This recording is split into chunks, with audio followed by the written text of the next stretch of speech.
Hello, I am Dr. Jane McCartney. I'm a chartered psychologist in the UK, and I'm here to tell you everything you will need to know about the narcissist in your life so you can go on to live a healthy, non-toxic life.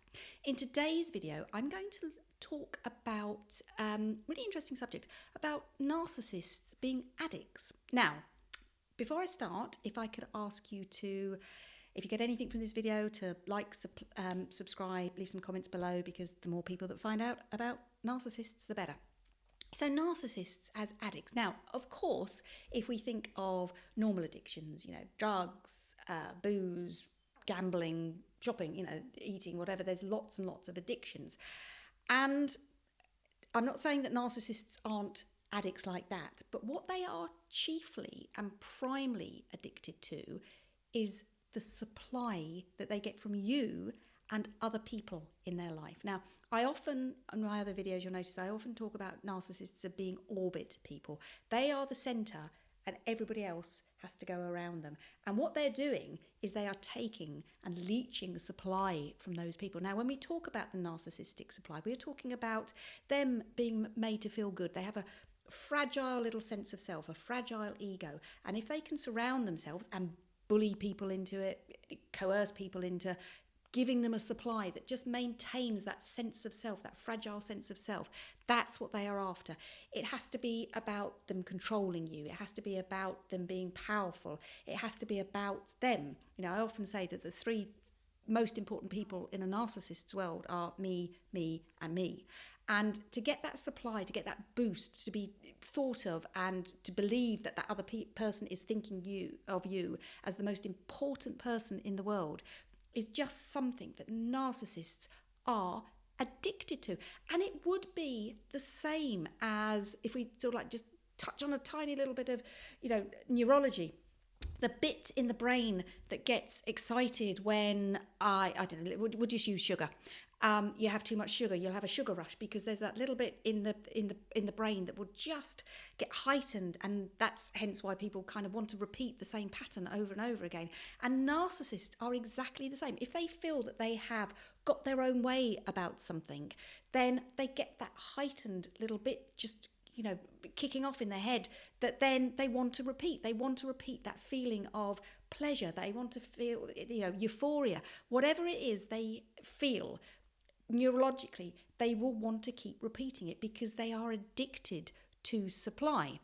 Now, the difference between a narcissist addicted to supply and, say, a drug addict, there's not a lot of difference, because say, a drug addict just doesn't want the drugs that they're being given because for whatever reason they're not good or anything. They will stop with that supplier and they'll just go on to another one. And the narcissist is exactly the same. If they feel that they have used you and you are completely spent and there's nothing left of you to give to them, they will just move on to another source of supply.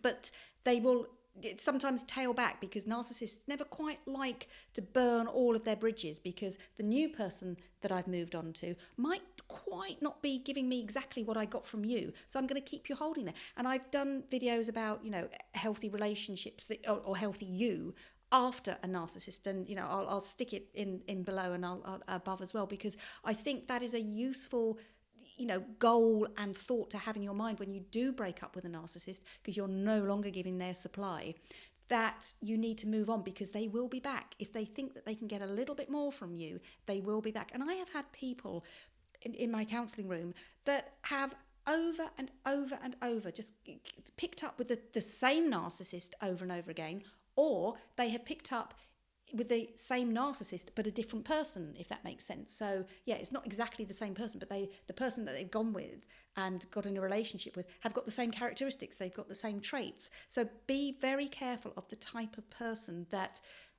is attracted to you. I've also done some videos on why you're attracted to a narcissist and what attracts them to you, and again I'll put those in the show notes below.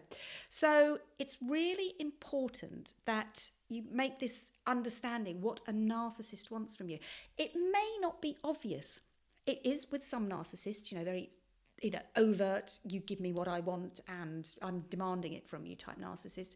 But it can be also that kind of drip bit of supply that they quite like.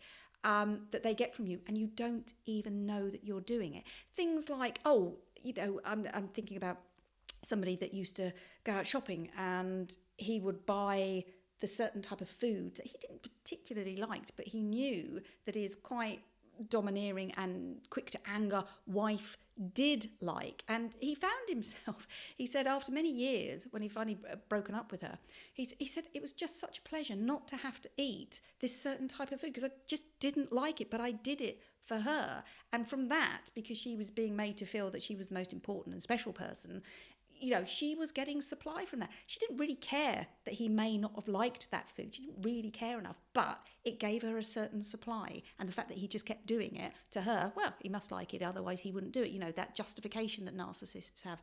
So be very aware of the supply of a narcissist, and are you feeding and meeting that supply? And if you feel that you are, then do something about it. Look at it, have chats with people around you that you can really properly trust. And if you feel that there is something in that relationship that's not quite right, that person is getting something from you, their supply, and it's becoming toxic and unhealthy for you, then maybe that is the time to really have a proper think about it. If they feel that you are cottoning on to them, they realise what's going on with them, will get quite panicky, and they may go back to the, they don't want to lose their supply. They will potentially go back to the love bombing stage. They will go back to the dismissal stage. Oh, I don't think you're quite right about that. I don't know where you've got that idea from. They will try everything to maintain their supply.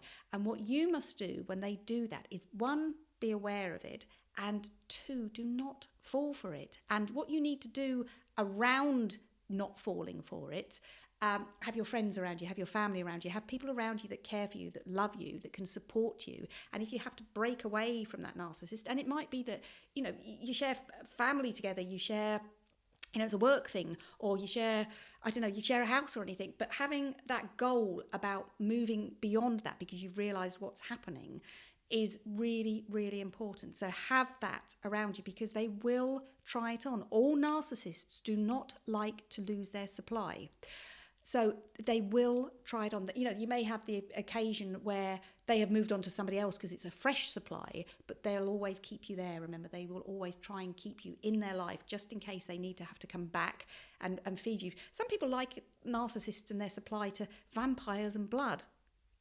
I'll leave that analogy with you. Thank you ever so much for watching. If I could ask you to please, make some comments if anything I've talked about, it hits home with you.